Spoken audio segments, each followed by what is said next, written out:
સંભળાય છે મિત્રો? ચલો હા સર સંભળાય છે.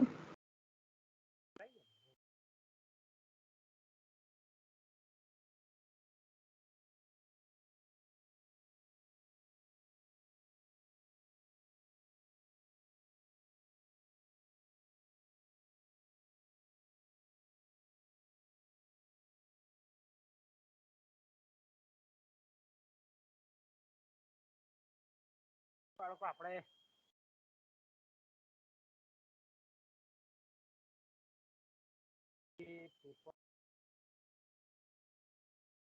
છે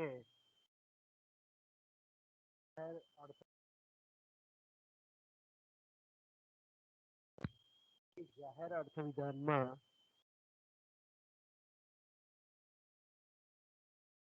આપણે યુનિટ 1 નો જે ટોપિક બાકી રહી ગયેલો હતો એની આપણે ચર્ચા આજે કરી લઈએ.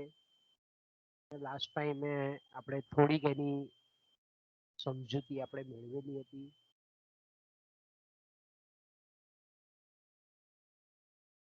આપણે જાણીએ છીએ તે પ્રમાણે બાળકો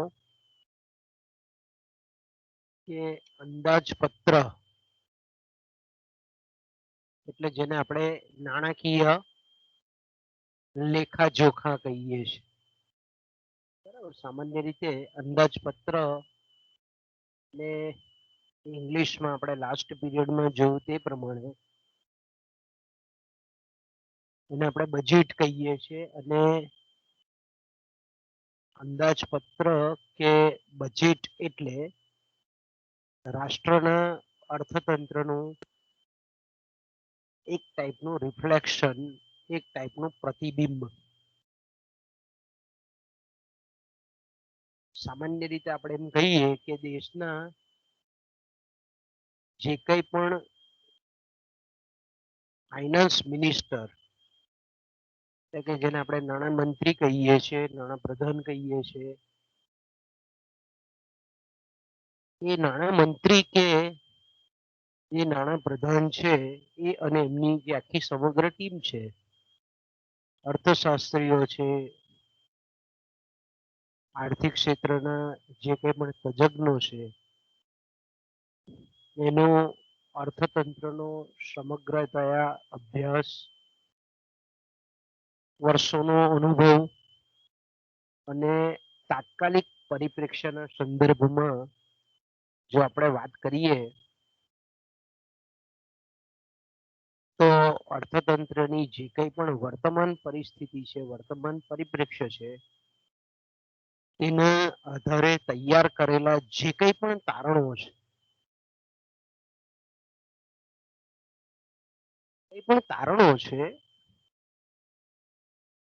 એના આધારે એ જે કંઈ પણ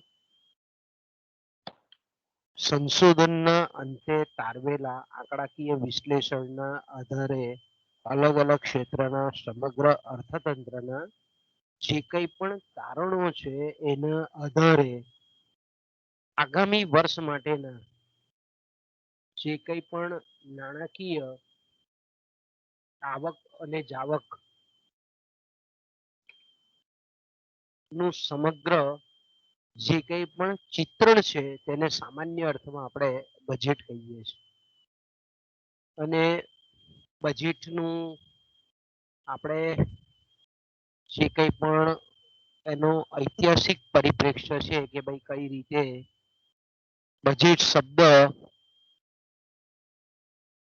અપભ્રંશ થયો, ચામડાના થેલામાંથી, બુજેટમાંથી ધીરે ધીરે એ કઈ રીતે બજેટ શબ્દ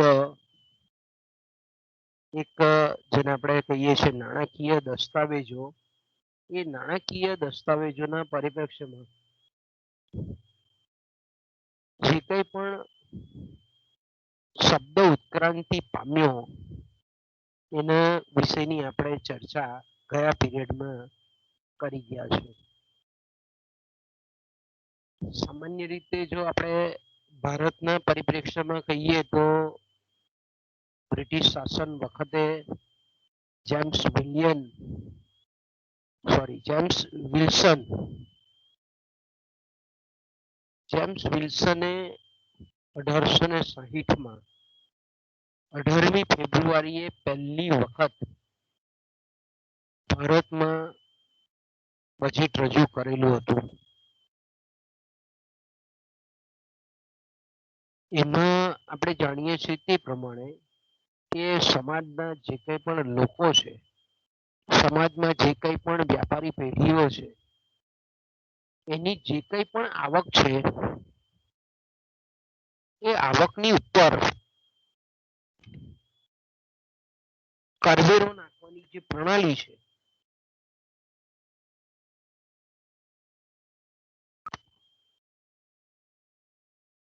એ કરવેરો નાખવાની જે પ્રણાલી છે તેની શરૂઆત આપણે એમ કહીએ કે આ વિલ્સને કરેલી હતી.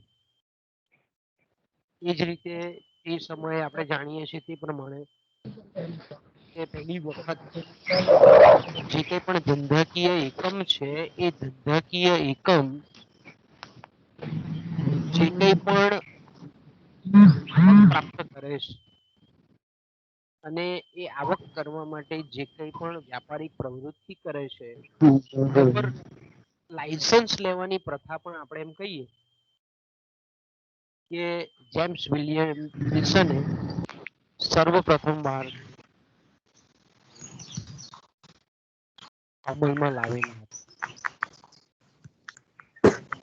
તો પહેલું જ્યારે આપણે એમ કહીએ કે ભારતનું પ્રથમ અંદાજપત્ર એટલે ભારતનું વિચાર કરો કે નાણાકીય આયોજન 1860 થી બ્રિટિશોના શાસન વખતથી થયેલું હતું તે આજ સુધી એ એક સારી પરંપરા છે. કારણ કે આપણે જાણીએ છીએ તે પ્રમાણે કે આયોજનબદ્ધ જે કંઈ પણ આર્થિક વિકાસના જે ધ્યેયો છે એને અનુસરી અને જો આપણે એમ કહીએ કે આવક અને ખર્ચના અંદાજો મેળવવામાં આવતા હોય તો નિશ્ચિત સમયમાં બીજા કોઈ પણ આપણે એમ કહીએ કે અવરોધો ન હોય તો જે કંઈ પણ આર્થિક વિકાસના લક્ષ્યાંકો છે તેને પ્રાપ્ત કરી શકાય છે. એટલે પહેલું જે બજેટ મેં કીધું તેમ જેમ્સ વિલ્સને ફેબ્રુઆરી મહિનામાં રજૂ કરેલું એ પરંપરા આજ સુધી ભારતમાં જળવાઈ રહેલી છે. એટલે આપણે એમ કેવું હોય તો એમ કહી શકીએ કે જેમ્સ વિલ્સનને ભારતીય બજેટ પદ્ધતિના આદ્ય સ્થાપક તરીકે ઓળખાવી શકાય. તો સામાન્ય રીતે આપણે એમ કહીએ કે બજેટ એટલે શું? તમે પણ બધા જાણો છો કે ભાઈ ઘરમાંથી તમને જે કંઈ પણ પૈસા ખર્ચવા માટે આપેલા હોય તો તમે એનું પ્લાનિંગ કરો, આયોજન કરો કે મારે મારા આટલી જરૂરિયાત છે તો હું એ જરૂરિયાતને આ રીતે તબક્કાવાર પૂરી કરીશ. તો આ તો આખા રાષ્ટ્રનું અંદાજપત્ર છે. આખા દેશ આપણે એક નાનું એકમ તરીકે જો આપણે કુટુંબની પણ વાત કરીએ તો એક કુટુંબની અંદર જેટલા પણ સભ્યો હોય તેની જરૂરિયાત અલગ અલગ હોય. આવકના સ્ત્રોતો અલગ અલગ હોય. અલગ અલગ રીતે અલગ અલગ વ્યક્તિ કમાતી હોય. એ આવક પ્રાપ્તિનો સમયગાળો અલગ અલગ હોય. દરેક વ્યક્તિની જરૂરિયાતના સંદર્ભમાં ખર્ચ કરવાની વૃત્તિ એ અલગ અલગ હોય. તો આપણે કુટુંબમાં જો વિચાર કરીએ કે આવક અને ખર્ચ આખા વર્ષ દરમિયાન તો એ પણ ખરેખર એક બહુ મોટી માનસિક કસરત થતી હોય આપણે સ્પષ્ટ જોઈ શકીએ છીએ. તો આ આખા રાષ્ટ્રનું આખા દેશનું કેટલા બધા રાજ્યો 1 અબજ અને 31 કરોડની વસ્તી દરેક પ્રદેશના પ્રશ્નો અલગ સમગ્ર રાષ્ટ્રની સમસ્યાઓ અલગ અલગ. તો આપણે એમ કહીએ કે આખા સમગ્ર અર્થતંત્રનું જ્યારે આપણે નાણાકીય લેખાજોખા તૈયાર કરવાના હોય આવક જાવકના જે કંઈ પણ પાછલા વર્ષના જે કંઈ પણ આંકડાઓ છે એના આધારે જ્યારે પ્લાનિંગ કરવાનું હોય ત્યારે આપણે એમ ચોક્કસ રીતે કહી શકીએ કે અમે ઘણા બધા લોકોનો, શાસકોનો, નાણાં મંત્રાલયનો, અર્થશાસ્ત્રના આર્થિક તજજ્ઞોનો, ઉદ્યોગના જે કંઈ પણ સલાહકારો છે, નિષ્ણાંતો છે, ટેક્સ કન્સલ્ટન્ટો છે, ઘણી બધી આખી આપણે એમ કહીએ ને કે બહુ મોટી એક ટીમ આમાં કામ કરતી હોય છે. તો જ્યારે આપણે એમ કહીએ કે ભાઈ સમગ્ર જ્યારે અર્થતંત્રના પરિપ્રેક્ષ્યમાં આપણે અંદાજપત્રની જો વાત કરતા હોઈએ તો આપણે એમ કહી શકીએ કે અંદાજપત્ર અથવા તો જેને આપણે બજેટ કહીએ છીએ એ વાસ્તવમાં છે શું? તો આપણે એમ કહી શકીએ કે હવે સરકાર એટલે મેં આપણે આગળ પણ તમને કીધું કે આ પેપરમાં સરકાર એટલે તમામ સ્તરની સરકાર આવે. પણ અહીંયા આપણે જે આખા દેશના પરિપ્રેક્ષ્યમાં આપણે અંદાજપત્રની ચર્ચા કરીએ પણ આ લાગુ તમામ સ્તરની સરકારને લાગુ પડે કે સરકારનું અંદાજપત્ર એટલે કેન્દ્ર સરકાર પણ આવી જાય, રાજ્ય સરકાર પણ આવી જાય, સ્થાનિક સ્વરાજની સંસ્થાઓ પણ આવી જાય, નગરપાલિકાઓ પણ આવી જાય. તો અહીંયા આપણે એમ કહીએ કે સરકારનું અંદાજપત્ર જનરલી આજે સૈદ્ધાંતિક આપણે પરિપ્રેક્ષ્યમાં જોઈએ છે તો અહીંયા આપણે કેન્દ્ર સરકારના ધ્યાનમાં રાખીએ છીએ પણ અંદાજપત્ર એ તમામ સ્તરની સરકારને લાગુ પડતો શબ્દ છે અને લાગુ પડતું પ્લાનિંગ છે. ઇકોનોમિક જે પ્લાનિંગ છે આર્થિક પ્લાનિંગ આપણે કહીએ છીએ આવક અને જાવકનું એ તમામ સ્તરની સરકારના પરિપ્રેક્ષ્યમાં છે. તો આપણે એમ કહી શકીએ કે સરકારનું અંદાજપત્ર વાસ્તવમાં શું છે તો કે ભાઈ અગાઉના વર્ષની તુલનામાં પ્રવર્તમાન વર્ષ દરમિયાન સરકારની અંદાજિત શબ્દ છે એસ્ટિમેટેડ અંદાજિત આવક અને અંદાજિત ખર્ચ તથા સરકારને થયેલ ખરેખર આવક અને ખરેખર ખર્ચ તેમજ આગામી વર્ષ દરમિયાન થનાર અંદાજિત આવક અને અંદાજિત ખર્ચનું ચિત્ર એટલે અંદાજપત્ર. ફરી પાછું અંદાજપત્ર એટલે હું તો કે ભાઈ અંદાજપત્ર જેને આપણે બજેટ કહીએ છીએ તો કે અગાઉના વર્ષની તુલનામાં એટલે દાખલા તરીકે અત્યારનું આપણે ગણીએ વર્ષ તો અત્યારે એપ્રિલ 2021 ચાલે છે બરાબર. એટલે આપણે એમ કહી શકીએ કે નાણાકીય વર્ષ આપણું કયું કહેવાય તો કે ભાઈ 1 એપ્રિલ 2021 થી 31 માર્ચ 2022 નું વર્ષ જેને આપણે નાણાકીય વર્ષ કહીએ છીએ જેને ઇંગ્લિશમાં આપણે કહીએ છીએ ફાઇનાન્શિયલ યર.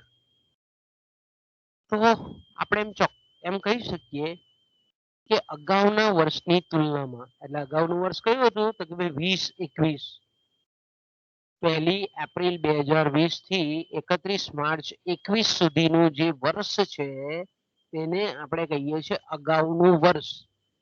કારણ કે અત્યારે ચાલે છે વર્ષ 21-22 ગણાય. 1 એપ્રિલ 21 થી 31 માર્ચ 22 એટલે અત્યારનું વર્ષ આપણે કયું ગણાય તો કે ભાઈ 21-22 નું વર્ષ ગણાય. તો કે અગાઉના વર્ષની તુલનામાં અગાઉનું વર્ષ એટલે 20-21 ની તુલનામાં પ્રવર્તમાન વર્ષ એટલે 21-22 વર્ષ 21-22 દરમિયાન સરકારની કેટલી અંદાજિત આવક.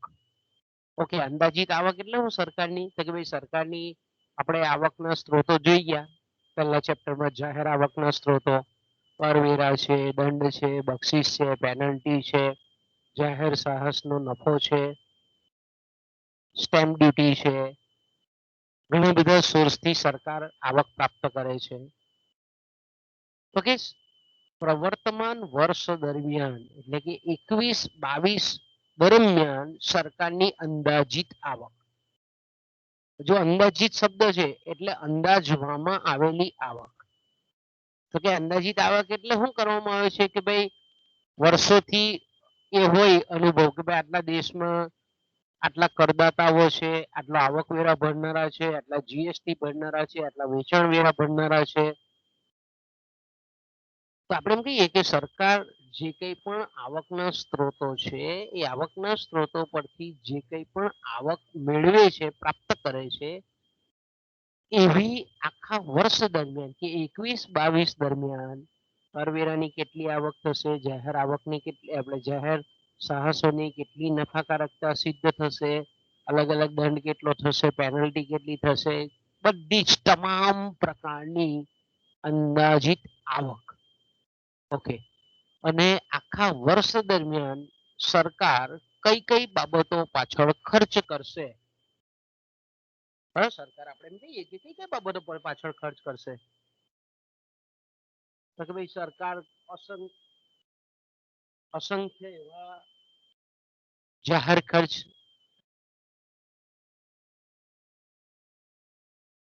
અસંખ્ય એવી બાબતોમાં, અસંખ્ય એવા માર્ગોમાં સરકાર સમગ્ર વર્ષ દરમિયાન ખર્ચ કરે છે. આરોગ્ય પાછળ, જાહેર આરોગ્ય પાછળ અત્યારે આપણે જોઈ શકીએ છીએ કે સરકાર જાહેર આરોગ્ય પાછળ અબજો રૂપિયાનો ખર્ચ કરે છે. માળખાગત સુવિધાઓ પાછળ ખર્ચ કરે છે, કૃષિ ક્ષેત્ર પાછળ ખર્ચ કરે છે. તો કે અલગ અલગ જેટલા પણ માર્ગો છે, જેટલા પણ સરકારના લક્ષ્યાંકો છે, જેટલા પણ યોજનાઓ છે, પરિયોજનાઓ છે, આયોજનો છે, એનો વહીવટીય ખર્ચ છે, તમામ પ્રકારના સરકારના જે કંઈ પણ ખર્ચ આખા વર્ષ દરમિયાન એટલે કે ચાલુ વર્ષ દરમિયાન, પ્રવર્તમાન વર્ષ દરમિયાન થશે, અંદાજિત અહીંયા અંદાજ એસ્ટિમેટ મારવામાં આવ્યો છે કે આટલા કરોડ રૂપિયાનો ખર્ચ 2021-22 માં થશે.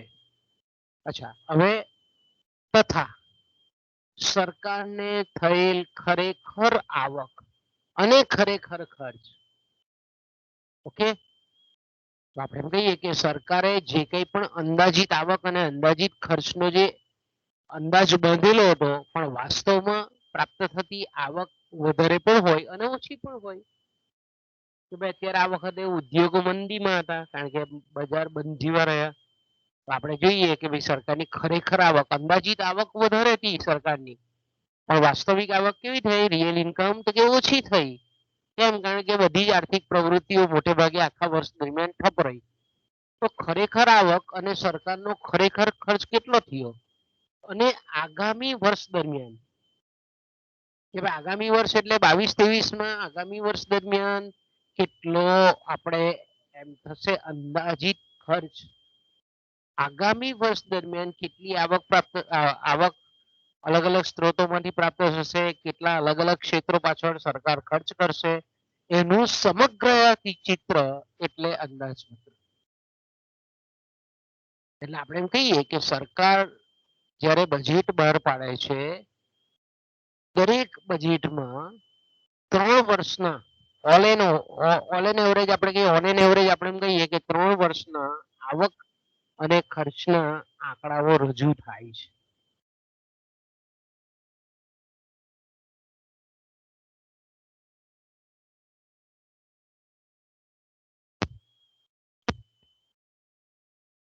તો આપણે એમ કહીએ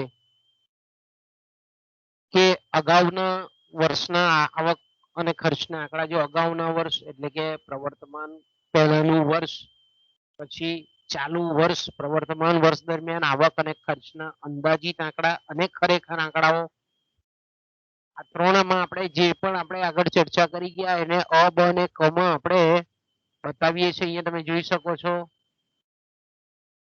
કે અગાઉના વર્ષમાં, અગાઉનું વર્ષ એટલે મેં કીધું તેમ કે 20-21 આવક અને ખર્ચના આંકડા, કેટલો સરકારને આવક પ્રાપ્ત થઈ કેન્દ્ર સરકારને, અને કેટલો સરકારે અલગ અલગ ક્ષેત્રો પાછળ ખર્ચ કર્યો અગાઉના વર્ષ. એટલે દાખલા તરીકે 20-21 આપણે અહીંયા તમે લખી શકીએ પ્રવર્તમાન વર્ષ દરમિયાન આવક અને ખર્ચના અંદાજિત આંકડા. પ્રવર્તમાન એટલે ચાલુ વર્ષ, ચાલુ વર્ષ એટલે આપણે જાણીએ છીએ તે પ્રમાણે કે 21-22 ચાલે છે, તો આ દરમિયાન કેટલી આવક પ્રાપ્ત થશે અને કેટલો ખર્ચ થશે એના સરકાર અંદાજિત આંકડા. અને પછી આપણે એમ કહીએ કે ખરેખર કેટલા આંકડા, કેટલી આવક અને ખર્ચ થશે તેના આંકડાઓ આપણે અંદાજિત અને વાસ્તવિક એ બંને પ્રકારના આંકડાઓનો સમાવેશ કરવામાં આવે છે અને ત્યાર પછી આગામી વર્ષના અંદાજિત આવક અને ખર્ચના આંકડાઓ. હવે આગામી વર્ષે તો કે ભાઈ નેક્સ્ટ યર તો કે ભાઈ 22-23 માં ધારો કે કેટલી અંદાજિત આવક પ્રાપ્ત થશે, કેટલો અંદાજિત સરકારનો ખર્ચ થશે, એના આંકડા અંદાજિત એસ્ટિમેટેડ. અને આપણે અંદાજિત શબ્દ બહુ અગત્યનો, અંદાજિત અને ખરેખર આ બે શબ્દ કે ભાઈ અંદાજવામાં આવે કે આટલી આવક પ્રાપ્ત થશે, કારણ કે શ્યોર નહીં હોય, કારણ કે આવી કોઈ કુદરતી આપત્તિ આવી જાય તો સરકારનો જાહેર ખર્ચ પણ વધી જાય, આવક ઓછી થઈ જાય. એટલે અહીંયા આપણે એમ કહીએ કે આ ત્રણે ત્રણ પ્રકારના જે વર્ષ છે એ ત્રણ વર્ષના અલગ અલગ આંકડાઓ છે તેનો અહીંયા આપણે એમ કહીએ કે અંદાજપત્રમાં સમાવેશ કરવામાં આવે છે. તો અહીંયા તમે જોઈ શકો છો કે દાખલા તરીકે આપણી ચોપડીનું જ ઉદાહરણ છે કે ધારો કે 2017-18 કેન્દ્રીય અંદાજપત્ર 2017-18 નું જે સેન્ટ્રલે બહાર પાડેલું જે બજેટ છે, કેન્દ્રીય અંદાજપત્ર છે 17-18 નું, એટલે મેં કીધું તેમ કે 1/4-17 1 એપ્રિલ 17 થી 31/3/18 બરાબર, 1/4 થી 31 માર્ચ 18 સુધી એને આપણે 17-18 નું બજેટ કહીએ છીએ. તો એમાં આપણે જોઈએ તો 15-16 વર્ષના આવક અને ખર્ચના વાસ્તવિક આંકડા જે ઓલરેડી વર્ષ પસાર થઈ ગયેલું છે, એ વર્ષ પસાર થઈ ગયેલું છે તેના સરકારને કેટલી આવક પ્રાપ્ત થઈ, કેટલી ડાયરેક્ટ ટેક્સ દ્વારા થઈ, કેટલી ઇનડાયરેક્ટ ટેક્સ દ્વારા થઈ, કેટલા દંડ આવ્યો, કેટલી પેનલ્ટી આવી, કેટલો જાહેર શાસનનો નફો થયો, કેટલી વિદેશી હુંડિયામણ કમાય, આપણે બધી તમામ સરકારની જે કંઈ પણ આવક છે તે, કારણ કે આ વર્ષ આપણે પસાર થઈ ગયેલું છે 15-16, તો કે એના આવક અને ખર્ચના વાસ્તવિક ખરેખર આંકડાઓ.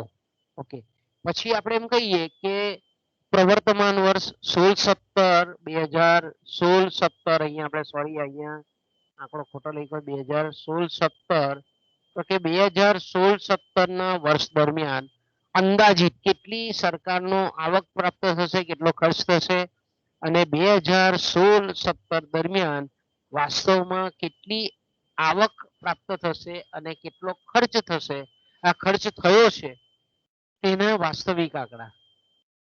પછી આપણે એમ કહીએ કે 2017-18, તો અહીંયા આપણે એમ કહીએ કે આ પ્રવર્તમાન વર્ષ એટલે અહીંયા આપણે ફેબ્રુઆરી 2016 આ બજેટ બહાર પડે છે.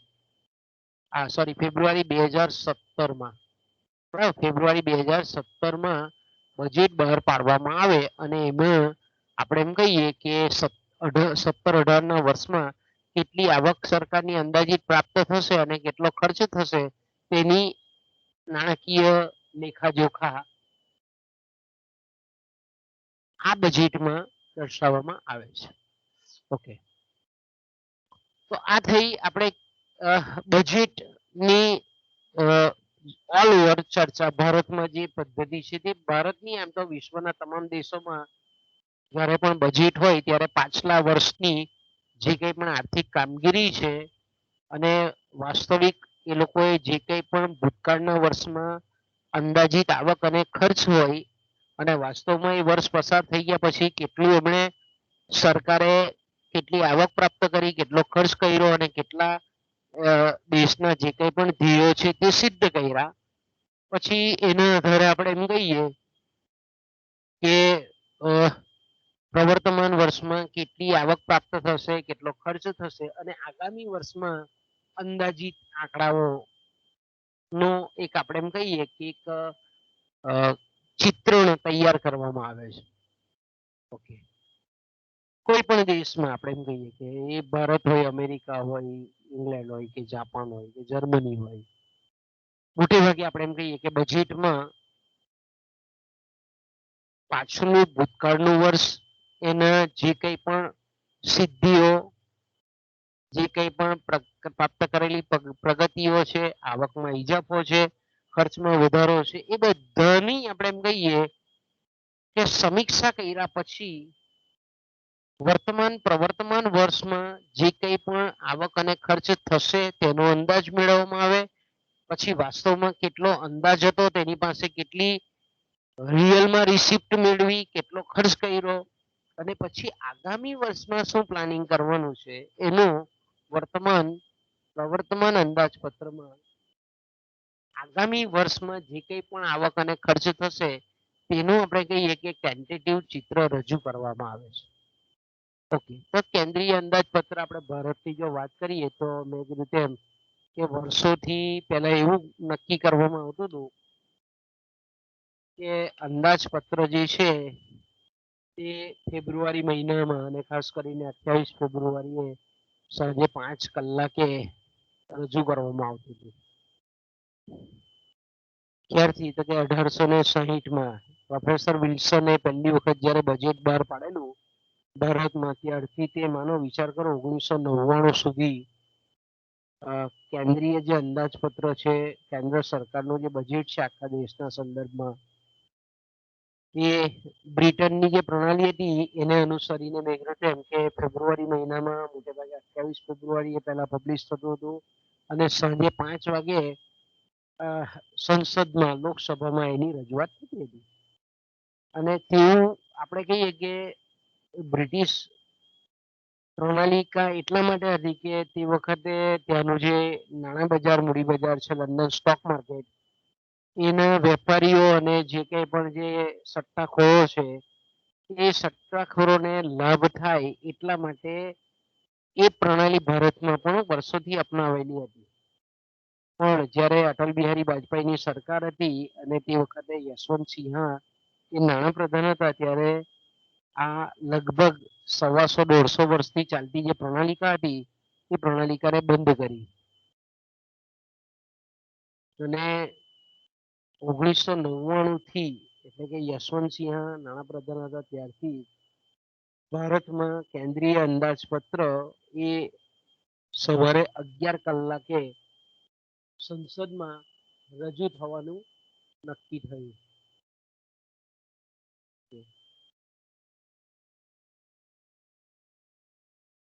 1921 થી વિચાર કરો, 1921 થી સામાન્ય બજેટમાંથી રેલવે અંદાજપત્રને એટલે કે 1860 થી 1921 સુધી આપણે એમ કહીએ કે દેશનું જે સામાન્ય બજેટ છે એમાં રેલવેનું અંદાજપત્ર સામેલ હતું પહેલા 1921 સુધી. 1860 થી આખા દેશનું એક કોમન અંદાજપત્ર હતું. પણ 1921 થી જે જનરલ જેને આપણે બજેટ કહીએ છીએ, આખા દેશનું જે સામાન્ય બજેટ કહીએ છીએ, એમાંથી રેલવે બજેટને અલગ કરવામાં આવ્યું 1921 થી. અને એ ક્યાં ચાલ્યું? 1900 ને આપણે કહીએ કે 2017 સુધી. એટલે લગભગ 95-96 વર્ષ સુધી આ પરંપરા રહી. એટલે આગલે દિવસે આપણે એમ કહીએ કે જ્યારે જનરલ, જેને આપણે કેન્દ્રીય અંદાજપત્ર કહીએ છીએ, એ બહાર પડવાનું હોય એના આગલા દિવસે રેલવેનું બજેટ બહાર પડતું હતું. પણ 2000 આપણે એમ કહીએ કે 17માં રેલવે અંદાજપત્રને પાછું 21 પહેલાની જે પ્રથા હતી કે ભાઈ આખા અર્થતંત્રનું એક જ બજેટ, રેલવે બજેટને અલગ પાડવાની જરૂર નથી, એટલે કેન્દ્રીય અંદાજપત્રમાં જ રેલવે અંદાજપત્રને પણ સામેલ કરી દેવામાં આવ્યું. પણ ક્યારથી? 2017-18ના વર્ષથી. એટલે પહેલા જે આપણે એમ કહીએ કે 2 દિવસ સંસદમાં આ રીતે પેલો રેલવે પ્રધાન હોય, સેન્ટ્રલના કેન્દ્રીય રેલવે પ્રધાન, એ રેલવે બજેટ બહાર પાડતા હતા. ત્યારે હવે એ સેક્શનને પણ, રેલવેના અંદાજપત્રને પણ નાણામંત્રી, નાણાપ્રધાન ખુદ જાતે જ એને સામાન્ય બજેટમાં આવરી લઈ અને એની પણ જે આવક અને ખર્ચ છે રેલવે સમગ્ર ખાતાનો, એનો સમાવેશ કરવામાં આવે છે. એટલે હવે અલગ બજેટ નથી. પહેલા જે રેલવે બજેટ અને કેન્દ્રીય અંદાજપત્ર બંને અલગ હતા, તે 2017-18ના વર્ષથી આપણે એમ કહીએ કે એક સામાન્ય બજેટમાં જ એને પણ આવરી લેવામાં આવ્યું. મોટે ભાગે મેં કીધું તેમ કે અત્યાર સુધી એવી પરંપરા હતી કે 28 ફેબ્રુઆરી બજેટ રજૂ થતું હતું મોટે ભાગે. પણ 2017ના વર્ષથી 17-18થી આપણે એમ કહીએ કે 1 ફેબ્રુઆરીએ, એટલે ફેબ્રુઆરી મહિનાની શરૂઆતમાં જ આપણે એમ કહીએ કે 1 ફેબ્રુઆરીએ કેન્દ્રીય અંદાજપત્ર સંસદમાં રજૂ કરવામાં આવે છે. હવે સામાન્ય રીતે આપણે એમ કહીએ કે આ તો ખાલી આપણે ચર્ચા થઈ હતી એ બધી કઈ રીતે આપણે ઇકોનોમિક્સના પરિપ્રેક્ષ્યથી જોઈએ, ઇકોનોમિક્સના પરિપ્રેક્ષ્યથી તો આ વસ્તુ ખૂબ અગત્યની છે તમારા માટે, અને એ છે અંદાજપત્રના પ્રકારો. કારણ કે આ ભવિષ્યમાં તમે જ્યારે MA કરશો ત્યારે MA આખું પેપર તમારે ભણવાનું આવશે અને એમાં પાછું આ તમારે આ ડિટેલમાં અભ્યાસ કરવાનો આવશે. તો આપણે એમ કહીએ કે બજેટના પ્રકાર, અંદાજપત્રના પ્રકાર, પરીક્ષામાં પણ પ્રશ્ન પૂછે તમને કે ભાઈ બજેટ એટલે શું? બજેટના અલગ અલગ અંદાજપત્રના અલગ અલગ પ્રકારોની સમજૂતી આપે. તો સામાન્ય રીતે આપણે એમ કહીએ કે બજેટના જે પ્રકારો છે એ લગભગ 4 પ્રકારો છે. એમાં પહેલું જે બજેટ છે તેને આપણે સમતોલ બજેટ કહીએ છીએ, જેને આપણે બેલેન્સ બજેટ કહેવામાં આવે છે ઇંગ્લિશમાં. તો કે સમતોલ એટલે સ્વાભાવિક છે કે સરકારની જે કુલ આવક છે અને કુલ ખર્ચ જ્યારે સરખો થતો હોય, એટલે કે કોઈ પુરાંત પણ નથી અને કોઈ ખાત પણ નથી, તો તેવા બજેટને આપણે એવા અંદાજપત્રને આપણે સમતોલ અંદાજપત્ર કહેવામાં આવે છે.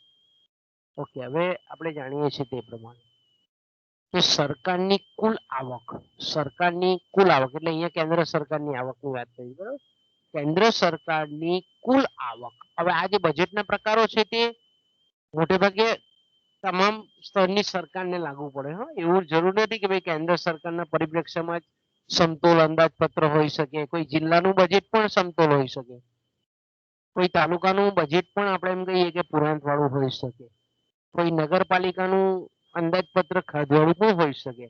એટલે તમામ પ્રકારની સરકારને આ પ્રકારો કામ એટલે મીન્સ કે એના સંદર્ભમાં આપણે ઉપયોગ કરી શકીએ આનો. તો સમતોલ અંદાજપત્ર એટલે મેં કીધું તેમ કે સરકારની કુલ આવક એટલે સરકારની જે કંઈ પણ મહેસૂલ ખાતાની જે આવક છે, મહેસૂલી આવક અને મૂડી ખાતાની જે આવક છે, મહેસૂલી revenue receipt and capital receipt ઇંગ્લિશમાં જ આપણે કીધું. તો આપણે એમ કહીએ કે મહેસૂલી આવક અને મૂડી ખાતાની જે આવક છે એ પછીથી આપણે એના મતલબ પછીથી આપેલા છે તે આપણે જોઈશું પછીથી. હવે મહેસૂલી આવક કોને કહેવાય, મહેસૂલી ખર્ચ કોને કહેવાય? તો મહેસૂલી આવક એટલે આપણે જાણીએ છીએ કે સરકારે એને આપણે ઇંગ્લિશમાં મેં કીધું તેમ રેવન્યુ રિસિપ્ટ કહેવામાં આવે છે. મહેસૂલી આવક એટલે એ આવક કે જે મેળવવા માટે સરકારે ખાલી એને વસૂલાતના ખર્ચ સિવાય બીજો કોઈ પ્રકારનો ખર્ચ કરવો પડતો નથી. બીજું કે એ જે આવક પ્રાપ્ત કરે છે સરકાર, એના પર એને કોઈ સરકારે વ્યાજ ચૂકવવું પડતું નથી. એટલે મોટે ભાગે આપણે કહી શકીએ કે મહેસૂલી આવકનો મતલબ આપણે એવો કરી શકીએ કે સરકારની જે કરવેરાની આવક છે, સરકારની જે કરવેરાની આવક છે અને કરવેરા સિવાયની જે આવક છે તેને આપણે કહીએ છીએ મહેસૂલી આવક.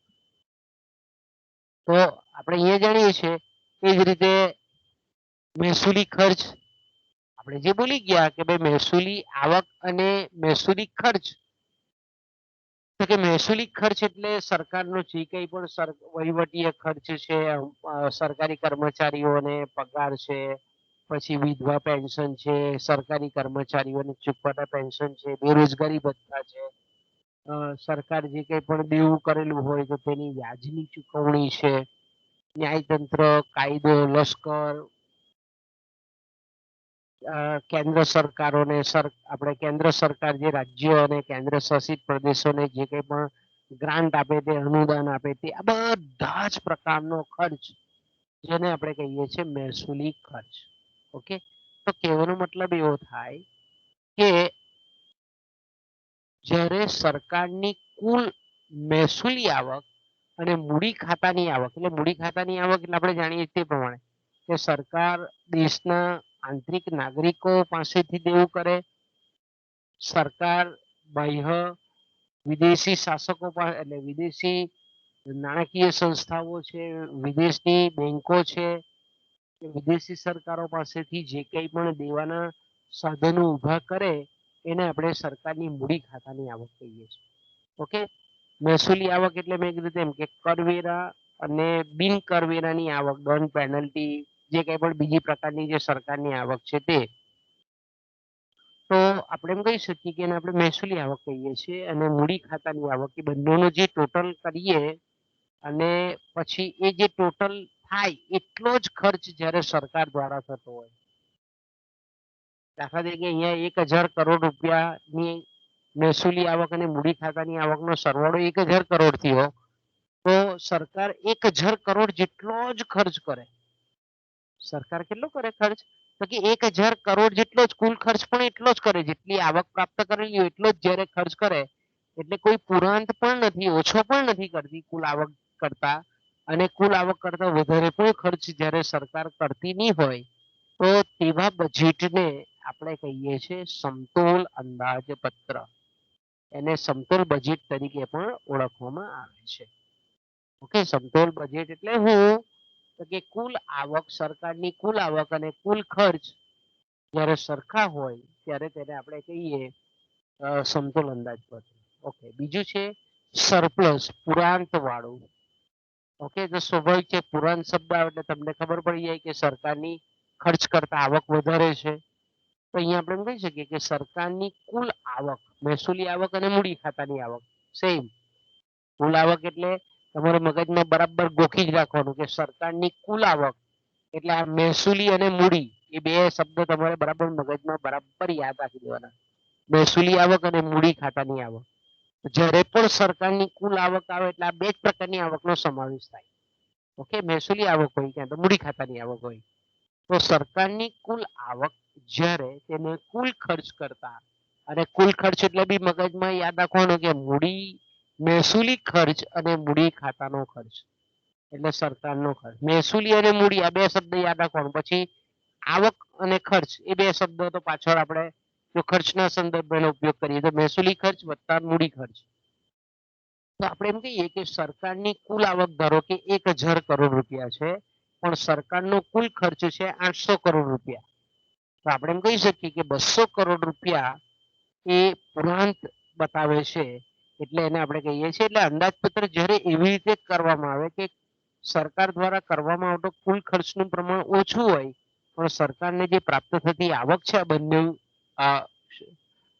એના વિભાગ તરફથી, તો આપણે એમ કહી શકીએ કે એ જ્યારે સવિશેષ હોય તો તેને આપણે કહીએ છીએ પુરાંત વાળું અંદાજપત્ર. ઓકે, એને આપણે કહીએ છીએ સરપ્લસ બજેટ. પણ આપણે જાણીએ છીએ તે પ્રમાણે કે મોટે ભાગે સરકાર હોય, કોઈ પણ સ્તરની સરકાર હોય, તો એનો જે ધ્યેય છે તે સામાજિક કલ્યાણમાં વધારો કરવાનો છે. એટલે મોટે ભાગે આપણને પુરાંત વાળું અંદાજપત્ર બહુ ભાગ્યે જોવા મળે. આપણને જે જોવા મળે તે હંમેશા ખાધ વાળું અંદાજપત્ર જોવા મળે, ડેફિસિટ જેને આપણે બજેટ કહીએ છીએ તે જોવા મળે. તો કે આપણે એમ કહી શકીએ કે સરકારની જે કુલ આવક છે, ઓકે, મહેસૂલી આવક અને મૂડી ખાતાની આવક, કુલ આવક એટલે મેં કીધું તેમ તમારા બરાબર મગજમાં શબ્દ ફસાવી રાખવાનો, મહેસૂલી અને મૂડી ખાતાની આવક. તો સરકારની કુલ આવક જ્યારે એને કુલ ખર્ચ કરતા વધારે ઓછી હોય, આવક જ્યારે કુલ ખર્ચ કરતા ઓછી, કુલ આવક કરતા કુલ ખર્ચ વધારે હોય, બીજા અર્થમાં જો આપણે એમ કેવું હોય તો ત્યાં તો કુલ આવક જે છે તે કુલ ખર્ચ કરતા ઓછી હોય, અથવા કુલ આવક જેટલી છે તેના કરતા કુલ ખર્ચ સરકારનો વધારે હોય.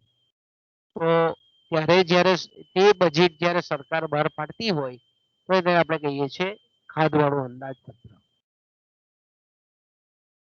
મોટે ભાગે આપણે એમ જોઈએ છીએ કે મોટે ભાગના જે અંદાજપત્રો હોય છે તેમાં આ રીતે ખાધ કોઈક ને કોઈક રીતે સરકાર દ્વારા દર્શાવવામાં આવતી હોય છે. કારણ કે સરકારને મેં કીધું ને કે અસંખ્ય જાહેર ખર્ચના ઘણા બધા સ્ત્રોતો છે, અને સરકારના આપણે એમ કહીએ કે ઘણા બધા ટાર્ગેટ્સ હોય, હેતુઓ હોય.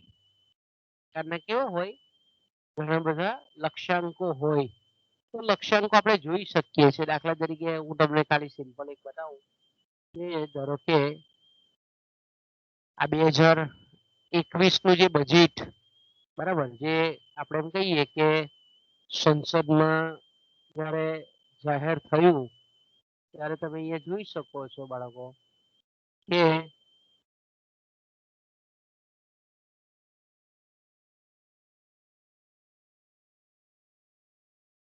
અહીંયા આ 1 ફેબ્રુઆરીએ તમે જુઓ કે એ રજૂઆત થયેલી હતી 2021.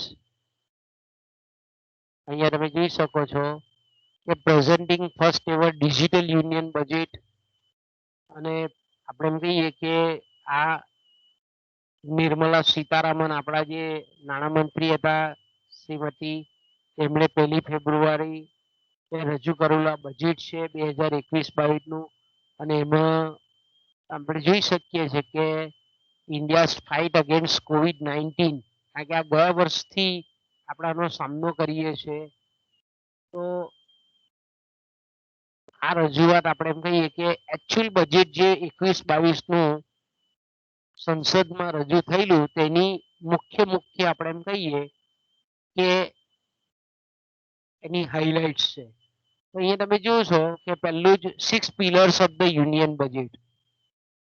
કે ભાઈ આ જે અંદાજપત્ર કેન્દ્ર સરકારે બહાર પાડ્યું, તો એ કેન્દ્ર સરકારે જે બહાર પાડ્યું તેની પાછળના 6 મુખ્ય આપણે આ વર્ષનું જ છે, તમે જો 21-22 નું, એટલે તમે વિચાર કરો કે આ વર્ષમાં જે સરકાર આ 21-22 એટલે ફેબ્રુઆરી 21માં 1 ફેબ્રુઆરી 2021માં રજૂ થયું. નાણાકીય વર્ષ 21-22 નું આ બજેટ છે, પણ રજૂઆત થયું 1 ફેબ્રુઆરી 2021 થઈ. એટલે નવું નાણાકીય વર્ષ 4 એપ્રિલથી ચાલુ થયું, એટલે 1 એપ્રિલથી આ મહિનાની 1 તારીખથી આપણે એમ કહીએ કે આ બજેટનું અમલીકરણ થશે. આ બજેટમાં જે જોગવાઈઓ કરેલી છે એની શરૂઆત આપણા 1 એપ્રિલથી ચાલુ થઈ ગઈ. પણ આ બધા જે અંદાજિત આપણે એમ કહીએ કે કયા કયા ક્ષેત્ર પાછળ કેટલા રૂપિયા ખર્ચવા અને ક્યાં ક્યાંથી આવક પ્રાપ્ત થશે, એની તમામની હાઇલાઇટ આપણને 1 ફેબ્રુઆરીએ નાણામંત્રીએ સંસદમાં રજૂ કરી. ઓકે, તો આપણે તમે જુઓ છો ખાલી આપ પર છેલ્લી આપણા માટે, કારણ કે રિયલમાં આપણે જાણવું જોઈએ ઇકોનોમિક્સના વિદ્યાર્થી તરીકે કે આપણું જે યુનિયન બજેટ શબ્દ વાપરીએ છીએ યુનિયન બજેટ, તો કે યુનિયન બજેટમાં તમે જોઈ શકો છો યુનિયન બજેટ એટલે કેન્દ્ર સરકારનું, યુનિયન એટલે કેન્દ્ર સરકારનું અંદાજપત્ર. તો અહીંયા તમે જોઈ શકો છો કે જે આખું જે 21-22 નું જે બજેટ છે એનું સમગ્ર કોન્સન્ટ્રેશન એ આ 6 બાબતો પર છે. એક તો પહેલું છે હેલ્થ એન્ડ વેલબિંગ.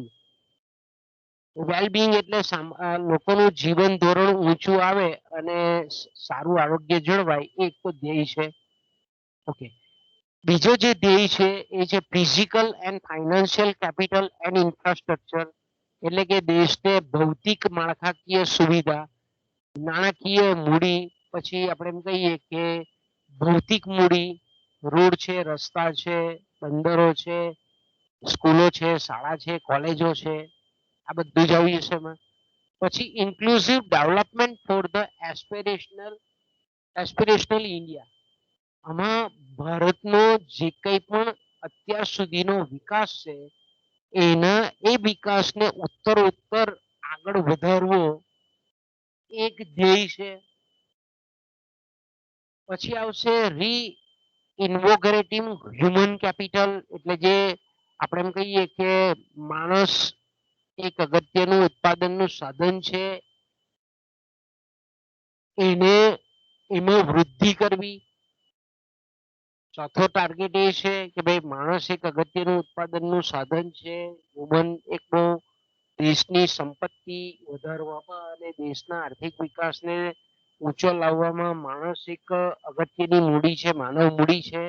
તો માનવ મૂડી કઈ રીતે આપણે એમ કહીએ કે ભારતમાં ઉત્તરોત્તર માનવ એક સંસાધન તરીકે આગળ આવે એ પ્રયત્ન આ બજેટમાં કરવામાં આવે છે. બીજું innovation and research and development, નવપ્રવર્તન, સંશોધન, વિકાસ. પછી minimum government and maximum governance, એટલે તમે જો છઠ્ઠો લક્ષ્યાંક કેવો છે કે સરકાર એ અર્થતંત્રમાં મુક્ત અર્થતંત્રની દિશામાં ગતિ કરવાનું, એટલે કે બજારોમાં હરીફાઈને ખાનગી ક્ષેત્રને આગળ લાવવા માંગે છે. સરકારનો હસ્તક્ષેપ ઓછો રહે, પણ સુશાસન જે છે તે સારામાં સારી રીતે ચાલે એવો પ્રયત્ન છે. તો તમે જુઓ કે આ બધા જે આપણે 6 જે એના પિલર છે, જેના પાયા છે, એના પર 21-22 નું અંદાજપત્ર છે. તો અહીંયા તમે જુઓ કે દરેક જે આપણે 6 એ 6 બાબત છે તો કયા કયા ક્ષેત્રમાં ખર્ચ કરે છે. તો હેલ્થ અને સારું આરોગ્ય, વેલબિંગ, સારું જીવન ધોરણ, માનવ સુખાકારી વધે એટલા માટે તમે અહીંયા જોઈ શકો છો કે 2,23,846 કરોડ રૂપિયા એ હેલ્થ જાહેર, જો અહીંયા 2,23,846 કરોડ, આટલા લાખ કરોડ રૂપિયા એ હેલ્થ અને આપણે સારા જીવન ધોરણ માટે બજેટ એસ્ટિમેટ, જો અહીંયા બી જેને આપણે કહીએ અંદાજિત, આટલો 2021-22 સરકારનો અંદાજિત આંકડો છે. આ અંદાજિત આંકડો અગેન્સ્ટ એના આગલા વર્ષે કેટલો હતો અંદાજિત આંકડો? આટલો કેટલો હતો કે 2021 નું જે બજેટ બહાર પાડેલું હતું એમાં હેલ્થ અને સારા જીવન ધોરણ માટે 94,452 કરોડ રૂપિયા નો અંદાજ મૂકેલો હતો. બજેટ એસ્ટિમેટ કેટલો હતો અંદાજપત્રમાં? જે અંદાજિત આંકડો હતો આગલા વર્ષનો 2021, એની જગ્યાએ 21-22 તમે જોઈ શકો છો કે 94,452 કરોડ રૂપિયા હતો. તેની જગ્યાએ 2,23,000 કરોડ 2,23,846 કરોડ રૂપિયા ખર્ચ કરવાનું નક્કી કર્યું. તો તમે જોઈ શકો છો કે ગયા વર્ષની જગ્યાએ 2021-22 જ્યારે અંદાજપત્ર બહાર પાડેલું હતું ત્યારે હેલ્થ અને આની આ ખાલી એક જ ક્ષેત્ર પાછળ 137% જેટલો સરકાર ખર્ચ વધારે છે. ઓકે, આગળ જઈએ.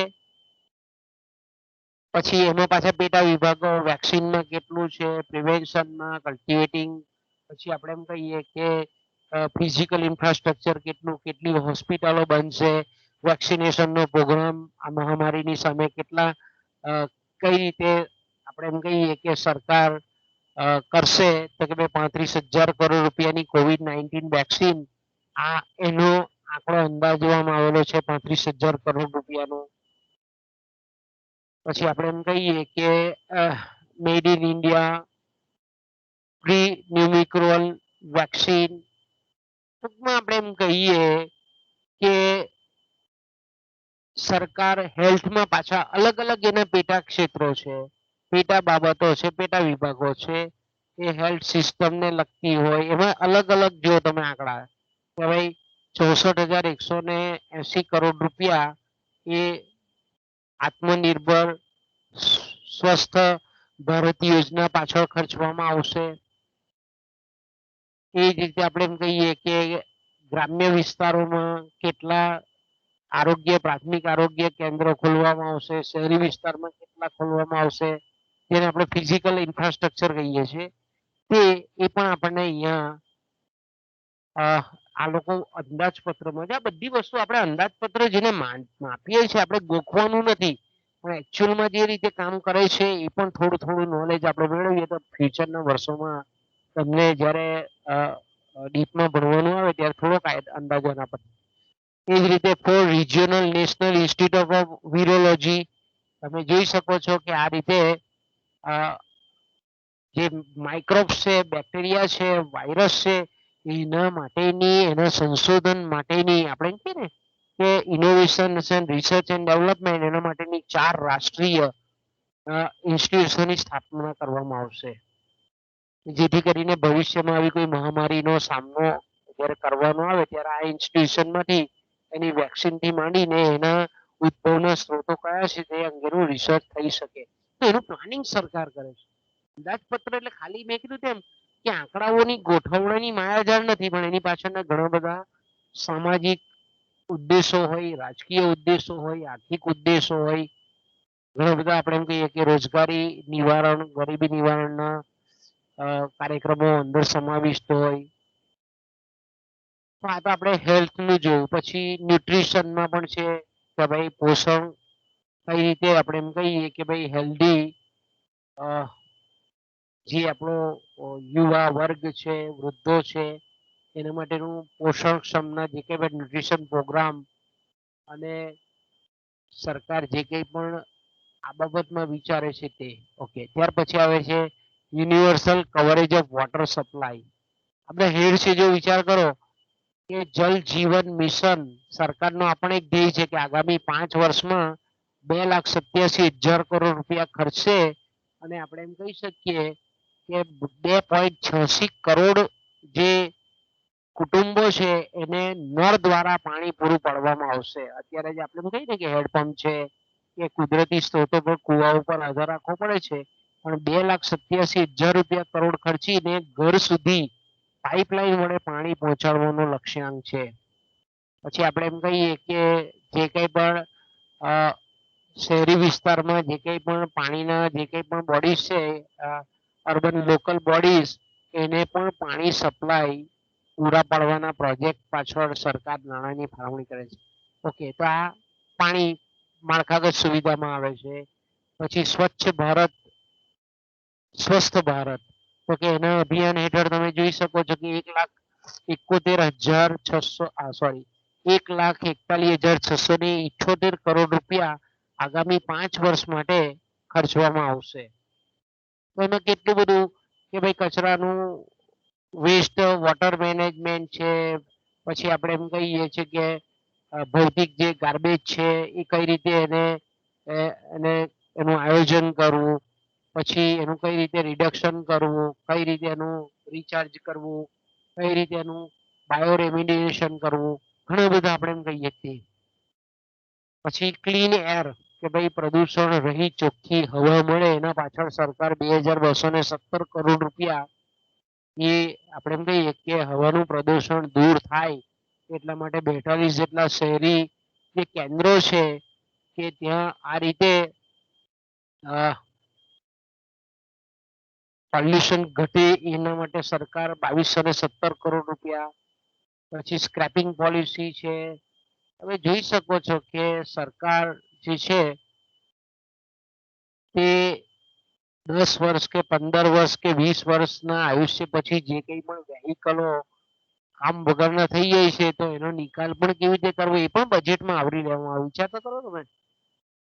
પછી પ્રોડક્શન લિંક ઇન્સેન્ટિવ સ્કીમ, કે સરકાર જે કંઈ પણ ઉત્પાદન માળખું છે એના માટે કઈ રીતે સહાય કરે છે, તો 13 જેવા ક્ષેત્રો છે કે ત્યાં 1.97 લાખ કરોડ રૂપિયા આગામી 5 વર્ષમાં સરકાર આ રીતે પ્રોડક્શન લિંક ઇન્સેન્ટિવ સ્કીમ હેઠળ ખર્ચશે. મેન્યુફેક્ચર કંપનીઓને અને આપણે એમ કહી શકીએ કે નાના સ્કેલ જે છે, નાના સ્કેલના ઉદ્યોગો છે તે લોકોને પછી પાયારૂપ જે ચાવીરૂપ ક્ષેત્રો છે તેની પાછળ ખર્ચ કરશે. એ જ રીતે ટેક્સટાઇલ ઉદ્યોગ, કેપિટલ આપણે કહીએ કે ટેક્સટાઇલ કાપડ ઉદ્યોગ કઈ રીતે આગળ આવે એના માટેની યોજનાઓ છે, માળખાગત સુવિધાઓ છે. તો એને ધ્યેય કેટલા બધા છે. ત્યારે અંદાજપત્ર આપણે એમ કહીએ કે જ્યારે સરકારનો કુલ ખર્ચની વાત કરીએ છીએ કે કુલ આવકની વાત કરીએ છીએ તો આપણે એમ કહીએ કે આ બધી જ એલોકેશન છે નાણાકીય સાધનોનું, તો કે ભાઈ આ રીતે તમે જોઈ શકો છો કે આખા દેશમાં આ રીતે પાઇપલાઇન દ્વારા ગેસ થી માંડીને ખનીજ તેલનું પહોંચાડવું, એના પાછળનું ખર્ચો છે. એમાં ગેસ ઓથોરિટી ઇન્ડિયા લિમિટેડ છે, ગેઇલ છે, પછી એચપીસીએલ છે, આઈઓસીએલ છે, ઓએનજીસી છે, આ બધી જ રેલવે છે, આ બધાની પાછળના તમામ ખર્ચાઓનો સમાવેશ કરવામાં આવે છે. એ છે રોડ છે, હાઈવે છે, એમાં એક્સપ્રેસ હાઈવે કેટલા બનશે, પછી શેર શેરને જોડતા કેટલા હાઈવે બનશે. ટૂંકમાં આપણે એમ કહીએ કે કયા કયા શહેરો વચ્ચે એક્સપ્રેસ હાઈવે છે, આ બધી જ કેટલા કિલોમીટરનો છે એનો પણ અંદાજપત્રમાં આપણે એમ કહીએ કે સમાવેશ કરવામાં આવે છે. એ જ રીતે રેલવે ઇન્ફ્રાસ્ટ્રક્ચર, મેં કીધું તેમ કે રેલવે બજેટ પહેલા અલગથી પડતું હતું.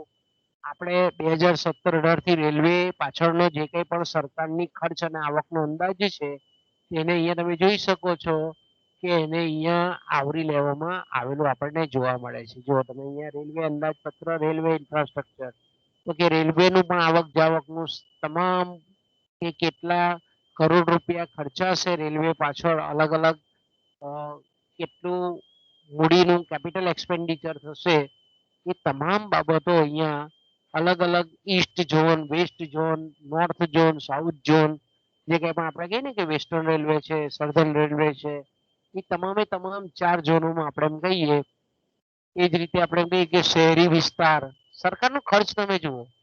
સરકારનો જે આપણે ખર્ચ ખાલી એક શબ્દમાં કરી દઈએ છીએ કે સરકારનો કુલ ખર્ચ, તો કે સરકારનો ખર્ચ તમે જુઓ તો અર્બન એરિયાનું આપણે કહીએ કે અર્બન એરિયામાં ટ્રાન્સપોર્ટેશન છે, પછી રેલવેનું નેટવર્ક છે, પછી પ્રાઇવેટ બસીસ છે, આ રીતે આપણે એમ કહીએ કે પબ્લિક ટ્રાન્સપોર્ટ સિસ્ટમ છે, આ બધી જ વસ્તુનો એમાં સમાવેશ કરવામાં આવે. Metro life, metro neo project છે સરકારના. પછી પાવર ઇન્ફ્રાસ્ટ્રક્ચર, કે ભાઈ સરકાર જે કંઈ પણ વીજળી જે અગત્યની અર્થતંત્રની જરૂરિયાત છે, તો એમાં કઈ રીતે વીજળીનું ઉત્પાદન થશે, ટ્રાન્સમિશન કેવી રીતે થશે, એના પાછળ કેટલા રૂપિયા ખર્ચવાના છે, એના પણ આંકડાઓ આપણને બતાવે છે. એ છે પોર્ટ છે, શિપિંગ છે, વોટરવેઝ છે. પોર્ટ્સ એટલે આપણે કહીએ બંદરો છે, પછી જળ વાહન વ્યવહારો છે. આની પાછળ પણ સરકાર માળખાગત સુવિધા તે તમામ આવી જાય. બંદરો છે, પછી જળ વાહન વ્યવહાર છે, એક દેશમાંથી બીજા દેશમાં જે કંઈ પણ માલવાહક જહાજો છે, એ બધી જ વોટરવેઝ આપણે જોઈ શકીએ છીએ કે ઘોઘા અને ભાવનગર, આપણે દહેજ અને જે રીતે ભાવનગરને સાથે જોડેલું છે વોટરવેઝથી, એ રીતે દેશમાં ઘણા બધા આપણે એમ કહીએ કે એવા નવા નવા પ્રોજેક્ટો અને કયા કયા પ્રોજેક્ટ છે તેની તમામ માહિતી આપણને આખું જે બજેટ જોઈએ, તો એમાં બધા જ બજેટોની અંદર કેટલા રૂપિયા ફળવાયેલા છે, કયા પ્રોજેક્ટ માટે ફળવાયેલા છે, સરકાર કેન્દ્ર સરકાર કેટલા ખર્ચ છે, સ્ટેટ ગવર્મેન્ટે કેટલા કાઢવાના, ખાનગી ક્ષેત્રમાં કેટલા, ખાનગી ક્ષેત્રમાંથી કઈ રીતે ઉભા કરવાના, એ બધી જ બાબતો આવી જાય આમાં. તો સરકારનો ખર્ચ પેટ્રોલિયમ, નેચરલ ગેસ પાછળ, ફાઇનાન્શિયલ કેપિટલ, તમે જો ઇન્ક્રીઝિંગ એફડીઆઈ, ફોરેન ડાયરેક્ટ ઇન્વેસ્ટરો જે છે તે કઈ રીતે ભારતીય અર્થતંત્રમાં રોકશે, પછી પબ્લિક સેક્ટર, આપણે જાહેર ક્ષેત્રની જે બેંકો છે એને કેટલા કરોડ રૂપિયાની ફાળવણી સરકાર દ્વારા બજેટમાં ફાળવવામાં આવેલી છે, 20,000 કરોડ રૂપિયા. તમે જુઓ કે આવી જે કેન્દ્ર સરકારની જે બેંકો છે, બેંક ઓફ બરોડા છે, સ્ટેટ બેંક છે, એ લોકોને આપણે એમ કહીએ કે ડેવલપ કરવા માટે રીકેપિટલાઇઝેશન એ બજેટમાં 20,000 કરોડ રૂપિયાની ફાળવણી કરવામાં આવેલી. તો આ રીતે આપણે જોઈએ તો એટલી બધી સરકારે દરેક ક્ષેત્રમાં, એ કૃષિ ક્ષેત્ર હોય, તમે કૃષિ ક્ષેત્રમાં પણ જોઈ શકો છો કે કૃષિ ક્ષેત્રમાં પણ સરકાર અલગ અલગ જે કંઈ પણ આપણે કહીએ કે પાકો છે, પછી કેટલી આવક કૃષિ ક્ષેત્રમાંથી થશે, કેટલો ખર્ચ કૃષિ ક્ષેત્રમાં થશે, કઈ કઈ યોજનાઓ કરવામાં આવશે, એની પાછળ કેટલા નાણાંની ફાળવણી કરવામાં આવશે, આ તમામ બાબતો. એ જ રીતે ફિશરીઝ, મત્સ્ય ઉદ્યોગ પાછળ સરકારના કઈ કઈ યોજનાઓ છે, આ બધી જ બજેટમાં કેટલા રૂપિયાની ફાળવણી મત્સ્ય ઉદ્યોગમાં થશે. પછી પછી આપણે કહીએ કે એક જગ્યાથી બીજી જગ્યાએ જે શ્રમિકો આવે છે, જાય છે, એના માટે કેટલો સરકાર ખર્ચ કરશે, એની પણ આપણે કહીએ કે આ બજેટમાં જોગવાઈ કરવામાં આવે છે. તો ટૂંકમાં આપણે એમ કહીએ કે શાળાઓ પાછળ કેટલો ખર્ચ કરવામાં આવે છે, જેને આપણે હ્યુમન કેપિટલ કહીએ છીએ ને, માનવ સંસાધન વિકાસ પાછળનો જે કંઈ પણ ખર્ચ છે, તેને આપણે ઇન્વોગરેટિંગ હ્યુમન કેપિટલ, તો કે ભાઈ શાળા પાછળ કેટલો ખર્ચ કરવામાં આવશે, કેટલી નવી સ્કૂલો ખોલવામાં આવશે, કેટલી એન્જિનિયરિંગ કોલેજો ખોલવામાં આવશે, કેટલી નવી કોલેજો ખુલશે, હાયર એજ્યુકેશનની સંસ્થાઓ કેટલી ખુલશે, પછી આ શિડ્યુલ કાસ્ટ અને શિડ્યુલ ટ્રાઇબ વિદ્યાર્થીઓના કલ્યાણ માટે સરકાર કઈ કઈ યોજનાઓ લાવેલી છે, એની તમામ પ્રકારની માહિતી બજેટમાં જે નાણામંત્રી છે, એટલા માટે આપણે એમ કહીએ છીએ કે બજેટનો દિવસ એટલે નાણામંત્રીનો દિવસ, નાણાપ્રધાનનો દિવસ. આપણે કહીએ અર્થતંત્રના તમામે તમામ ક્ષેત્ર, એસસી અને એસટી વિદ્યાર્થીઓ માટેની સ્કીલો કેટલી છે, તો તમે અહીંયા જોઈ શકો છો કે આ અહીંયા હું તમને મોટા કરીને બતાવું કે જો બજેટમાં આ બધી વસ્તુ આવી જાય, કેન્દ્ર સરકાર કરે 750 જેટલી એકલવ્ય મોડલ રેસિડેન્શિયલ સ્કૂલ આદિવાસી વિસ્તારોમાં, ટ્રાઇબલ એરિયાઝમાં ખોલવામાં આવશે. પછી unit cost of each school to increase 38 crore, એટલે કે એકમ દીઠ સ્કૂલનો જે ખર્ચનો વધારો છે તે રૂપિયા 38,000 કરોડનો કર્યો. પછી જે આપણે એમ કહીએ કે ડુંગરાળ વિસ્તારમાં અને ડિફિકલ્ટી વિસ્તારમાં જે કંઈ પણ અડચણો છે એને દૂર કરવા માટે ત્યાં સ્કૂલિંગ થાય એટલા માટે 48 કરોડ રૂપિયા ખર્ચવામાં આવશે. એ જ રીતે ટ્રાઇબલ વિદ્યાર્થીઓ માટે જે કંઈ પણ હોસ્ટેલની સુવિધા છે એની પાછળનો પણ એ કરવામાં આવે છે. અહીંયા ઉલ્લેખ કરવામાં આવે છે બજેટમાં. તમે જો રિવેમ્પ પોસ્ટ મેટ્રિક સ્કોલરશીપ એસસી વિદ્યાર્થીઓ માટે કેટલી કલ્યાણની સ્કોલરશીપ છે તમે જુઓ તો 35,219 crore enhanced central assistance for 6 year 25 થી 26 સુધી અને 4 કરોડ રૂપિયા એસસી સ્ટુડન્ટ બેનિફિટ. આ રીતે જે શેડ્યુલ કાસ્ટના વિદ્યાર્થીઓ છે તેના માટે પણ સ્કીમ છે. ટૂંકમાં આપણે એમ કહીએ કે એટલા માટે આપણે કહેવાનું છે કે બજેટ એટલે ખાલી નાણાકીય લેખાજોખા નહીં પણ સમાજના અર્થતંત્રના તમામ ક્ષેત્રોમાં એ એજ્યુકેશન હોય, સ્કિલ હોય, ઇન્ડસ્ટ્રી હોય, એગ્રીકલ્ચર હોય, માળખાગત સુવિધાઓ હોય, આ બધી બાબતમાં તમે જુઓ તો સરકાર ખર્ચ કરે છે. Innovation and research and development તમે જોઈ શકો છો કે 50,000 કરોડ રૂપિયા એની પાછળ ખર્ચવામાં આવે છે. તો આ રીતે આપણે એમ કહી શકીએ કે સરકાર અલગ અલગ ક્ષેત્રોમાં ખર્ચ કરે છે. જો આપણે ભણવાના છે તે વસ્તુ આવી છે. અત્યારે જે આપણી ચોપડીમાં છે ચોપડીમાં આંકડા લખ્યા છે અહીંયા તમે જોઈ શકો કે સરકારનો જે ખર્ચ છે તે એક્સપેન્ડિચર એ કેટલો છે તો કે ઓરિજિનલ બજેટ એસ્ટિમેટ. આ તમે જરાક જોવું તો હું જે બોલું છું આપણે શબ્દોમાં આપણે સૈદ્ધાંતિક રીતે ભણીએ છીએ અહીંયા તમે જોઈ શકો છો કે બજેટ એસ્ટિમેટ 2020-21 નો 30.42 લાખ કરોડ છે. પછી એ બજેટ એસ્ટિમેટમાં વધારો કર્યો રીએસ્ટિમેટ 20-21માં તો કે 34.50 લાખ કરોડ રૂપિયા અને 21-22 નું જે બજેટ છે એમાં અંદાજિત આંકડો કેટલો કર્યો તો કે 34.83 લાખ. એટલે આપણે એમ કહીએ કે જ્યારે 20-21 નું એટલે કે 19-20માં જ્યારે બજેટ બહાર પડેલું હતું ત્યારે 20-21 માટે સરકારનો જે ખર્ચ છે તે આટલા રૂપિયા અંદાજેલો હતો. પછી જો કોવિડની મહામારી આવીને ખર્ચ વધારવાની આવશ્યકતા થઈ સરકારની તો આપણે એમ કહીએ કે પાછો રીએસ્ટિમેટ આપ્યો આટલા કરોડ રૂપિયા અને પછી આપણે એમ કહીએ કે 2021-22માં જ્યારે બજેટરી એસ્ટિમેટ કર્યો તો એ 21-22ના બજેટમાં 34.83 લાખ રૂપિયા. એ રીતે મૂડી ખર્ચ આપણે મહેસૂલી ખર્ચ આ મૂડી ખર્ચ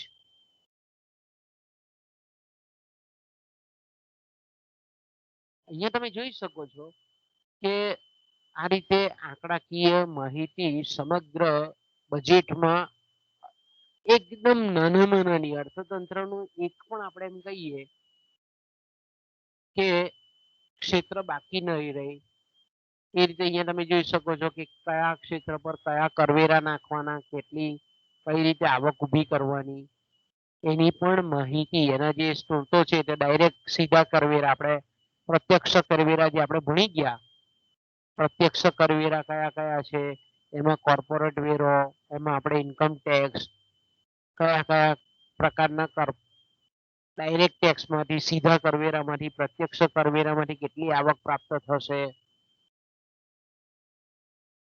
એ જ રીતે પરોક્ષ કરવેરા જેને આપણે કહીએ છીએ કે પરોક્ષ કરવેરામાંથી કેટલી આવક પ્રાપ્ત થશે.